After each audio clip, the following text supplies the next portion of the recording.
शिव महापुराण की कथा कर रही है। महाराज, भगवान शंकर का जो शिवलिंग है और शंकर भगवान के शिवलिंग के सम्मुख में उत्तर के भाग में जो जल बहता है उसके बीच में एक मोटी सी लाइन होती है जिसका नाम हमने पहले भी कहा अशोक सुंदरी। शंकर भगवान की 6 लड़कियों में से 5 लड़कियों का नाम है जया, विषहरा, सामरीवारी, दोतली, देव और शंकर जी की 6ठी लड़की है अशोक सुंदरी। महाराज, ये अशोक सुंदरी का जन्म काशी में हुआ था, जिस काशी का नाम पहले नंदनवन था। क्या नाम था? नंदनवन। उस काशी में अशोक सुंदरी का जन्म अर्थात माता पार्वती को भगवान भ्रमण कराने के लिए जब पार्वती मैया बोली आज मेरा मन कर रहा है कि अपन नंदनवन चलते हैं, तो भगवान शिव काशी ले गए पार्वती मैया। वहां उन्होंने एक वृक्ष को सम्मुख में बैठकर माता जगत जननी जगदम्बा माता पार्वती ने उस वृक्ष की साक्षी में उस वृक्ष से एक कन्या को प्रकट करा जिसका नाम शोक को दूर करने वाली अशोक सुंदरी।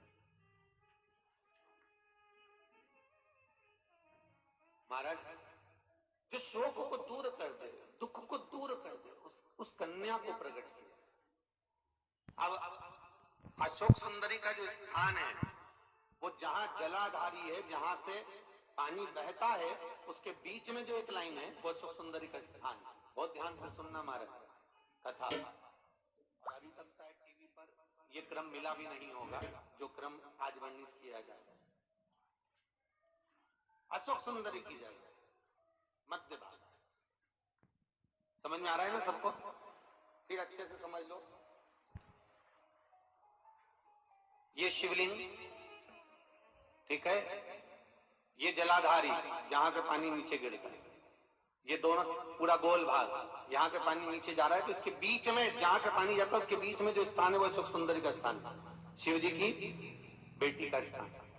अब शंकर जी की जो बेटी का मध्य भाग में स्थान है अशोक सुंदरी का, वहां पर आपको शहद की 7 बिंदी रखना है।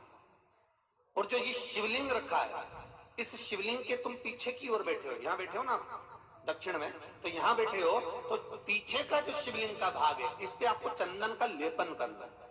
माना शिवलिंग के पीछे के भाग में अर्थात जहां आप बैठे हो पूरे शिवलिंग पर चंदन नहीं लगाना, जहां आप बैठे हो उसके सम्मुख भाग में आपको चंदन का लेपन करना है। एक पीला चंदन होता है और एक लाल चंदन होता है। लाल चंदन कभी आप किराने वाले की दुकान पर जाएंगे तो वहां पर आपको लाल चंदन प्राप्त हो जाएगा।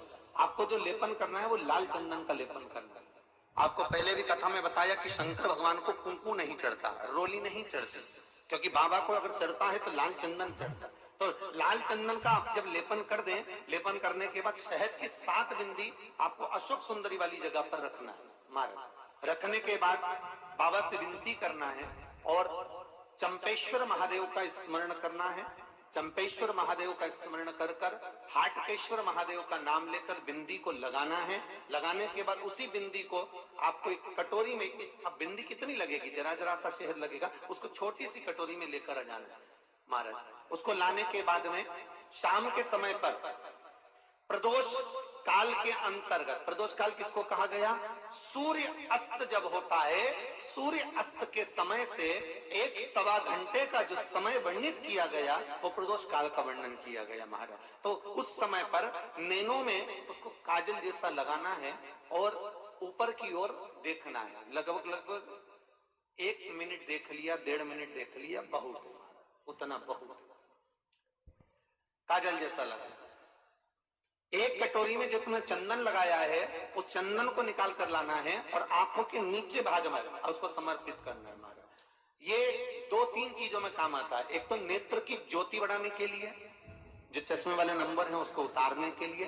दूसरा, नेत्रों के नीचे जो कालापन आ जाता है उसको मिटाने के लिए इसका प्रयोग किया जाता है। महाराज, तीसरा, इस शहद का प्रयोग नारी के जो रजो धर्म से जुड़ी हुई तकलीफें होती हैं, नारी के रजो धर्म से जुड़ी हुई जो प्रॉब्लम होती है उसमें भी ये शहद काम आता है। महाराज, इस शहद का केवल प्रदोष काल के समय इसको चाट लिया जाता है तो उससे भी नारी के जो रजो धर्म से जुड़े हुए प्रॉब्लम होती है उसमें भी उसको अंतर जाता है। तो हाट शाकेश्वर महादेव और दूसरा जम के बोलिए चंपेश्वर महादेव।